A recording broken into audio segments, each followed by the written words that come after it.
Illinois firefighter accused of staging a house fire to cover up a murder. On November 25, 2020, a tragic and painful incident occurred with Melissa Lamash, a 27-year-old pregnant emergency medical technician. Just 2 days before her due date, Melissa was murdered in her own home. Right before Thanksgiving, Melissa met Matthew Plote, the father of her child, in a college environment 7 years ago. Their relationship had always been a loose friendship. When Melissa became pregnant, Matthew showed no interest in becoming a father. He had advised Melissa to have an abortion, but she firmly decided to keep the baby. Matthew subsequently stopped communicating and even kept this pregnancy secret from his family and colleagues. Cassie, he wanted her to have an abortion. She didn't want that. He blamed her and ignored her. That made Melissa sad because they had been friends for so long. Nikki, she thought he would at least want to participate a bit. Cassie, yes. Melissa thought he would want to do something with the baby. At that time, she thought he was a fairly good guy. Then she saw another side of him, and that really upset her. Melissa's sister told reporters. On the fateful day, Melissa was talking on the phone with her sister Cassie when Matthew appeared at her home. The call was suddenly interrupted. After that, no one could contact Melissa. She was going to have a private, wonderful Thanksgiving with her father. So, I called her in the morning of the 25th and we talked for about 2.5 hours. Cassie Ball and her sister Melissa had a lot to discuss. We talked a lot about the future. We talked about what would happen with the baby. The conversation ended when she looked out the window. She said, "Are you kidding me?" She said, "He's here again." I told him to stop doing this. The person standing at the door was Matthew Plote, 33 years old, who was expecting to become Melissa's child's father. She said, "I'll tell you what he wants. I'll call him right back. Goodbye." Hung up. The reporter asked Cassie, did she call back? No, my sister never called back. By that afternoon, the family received bad news. Melissa's house was on fire, and she was found dead in the kitchen. Deanna and Gus Lamash had prepared everything to help their daughter with everything she needed for the baby. "Deanna Lamash," I said, "if he doesn't want to be involved in the baby's life, don't push it. The baby is yours." She knew she had a lot of support from her family. Everything would be fine. Gus Lamash, I told her, whatever she needed, I would help her financially. The Lamash family was large. Melissa had 4 siblings, was an aunt, and was known for pursuing her own path. Cassie Ball, Melissa was herself, and that was who she was.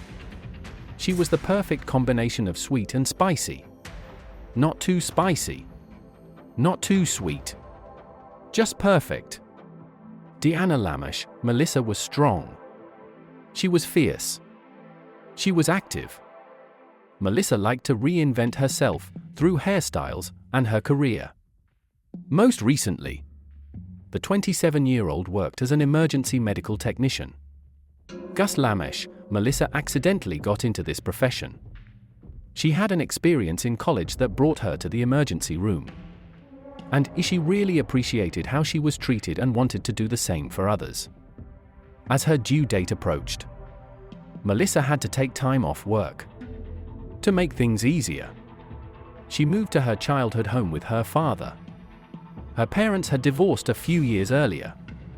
Melissa was increasingly excited about becoming a mother. Despite having little contact with Plote, Melissa would continue to send him things like ultrasounds or what was happening. Sometimes he would react a little, but she didn't really know where he stood. But Melissa wanted her child to have the option of having both mother and father, so she kept in touch with him. He was usually silent. Plote not only distanced himself from Melissa, he kept the secret of becoming a father even from his colleagues and Police Chief Rob Schultz at the Carroll Stream Fire Department, a few districts away from Melissa's home. Police Chief Rob Schultz: "We're here 24 hours a day. And that is just a normal process." Of a firefighter talking about family, personal life, and what's going well, badly, or normally. I knew Matt was a single guy with no children. Even Plote's parents didn't know about the pregnancy until Melissa told them. Melissa wanted them to have a chance to be part of their grandchild's life. Melissa said his parents were very nice. They said, "Let me know what you need. I'll help you in every way possible." I believe his parents came to see him, but not long after. She said he was angry that I told them. Initial investigators discovered suspicious details. The fire seemed to have been intentionally set to cover up a murder. Fire scientist Michael P. concluded there were no signs of electrical or cooking-related fire. The autopsy showed Melissa had died before the fire, with clear signs of strangulation. Matthew Plote initially stated that he came to visit Melissa to discuss finances and childbirth. However, his cold, silent attitude during interrogations made police even more suspicious. Notably, Matthew did not deny killing Melissa and her unborn child. While Melissa's family was trying to cope with their loss, investigators hoped they could provide them with answers about what happened. Lieutenant Brian Ketter: "Debris from the fire was everywhere." Brian Ketter, then the lead detective at the Ogle County Sheriff's Office, went to the kitchen where Melissa was found.